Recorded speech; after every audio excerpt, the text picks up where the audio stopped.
अरे, कृष्ण ने इतना विशाल पर्वत क्यों उठा लिया? इसका रहस्य जानने के लिए देखिए यह कथा।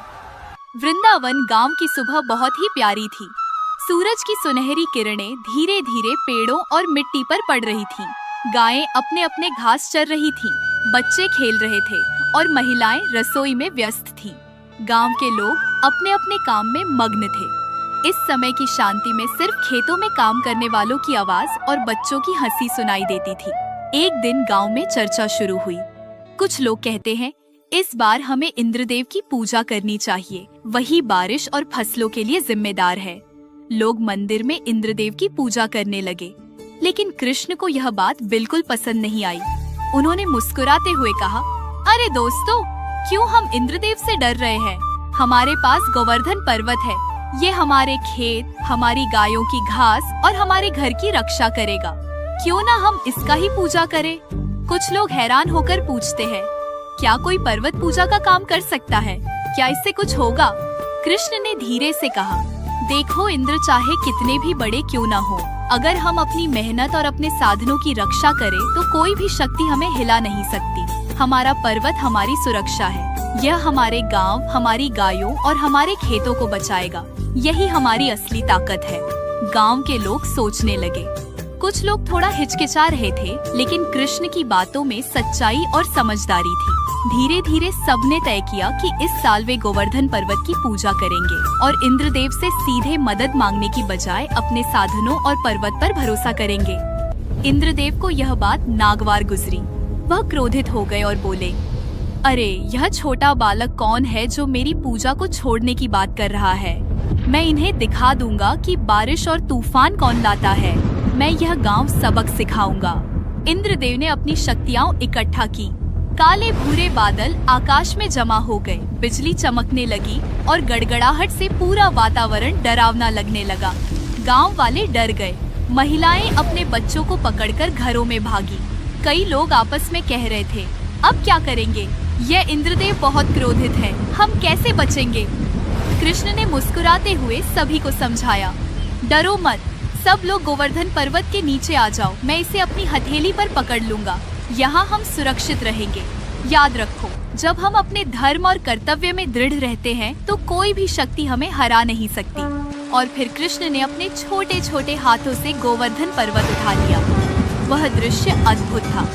गांव वाले आश्चर्यचकित थे। एक आदमी चौंक कर कहता है, अरे, यह कैसे संभव है?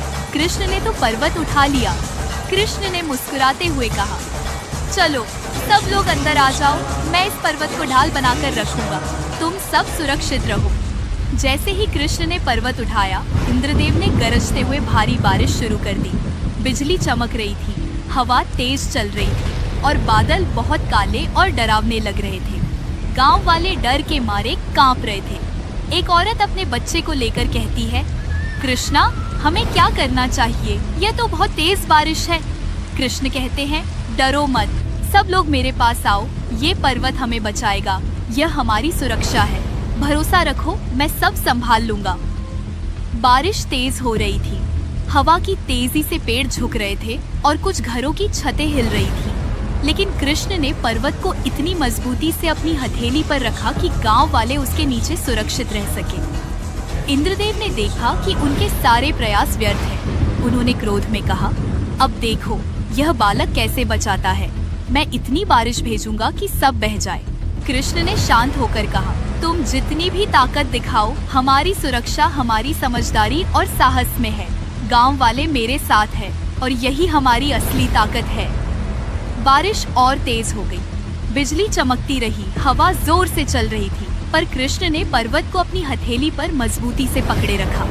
गांव वाले उसके नीचे सुरक्षित थे। उन्होंने देखा कि केवल हिम्मत, समझ और विश्वास ही असली सुरक्षा है। इंद्रदेव ने देखा कि उनके सारे प्रयास बेकार हैं। उन्होंने कहा, अरे, यह बालक साधारण नहीं है। उसके भीतर वह शक्ति है जो प्रेम, साहस और धर्म से आती है। मैं अब अपनी क्रोध की बारिश रोकता हूँ। बारिश रुक गई। सूरज की रोशनी धीरे धीरे फैलने लगी और गांव वाले सुरक्षित रहे। सभी ने कृष्ण के चारों ओर इकट्ठा होकर उनका सम्मान किया। एक आदमी बोला, कृष्णा, तुम्हारी बुद्धि, तुम्हारा साहस और तुम्हारा प्रेम हमारे गांव को बचा गया। हम हमेशा तुम्हारे आभारी रहेंगे। कृष्ण मुस्कुराते हुए बोले, याद रखो दोस्तों, असली शक्ति केवल किसी देवता की पूजा में नहीं है।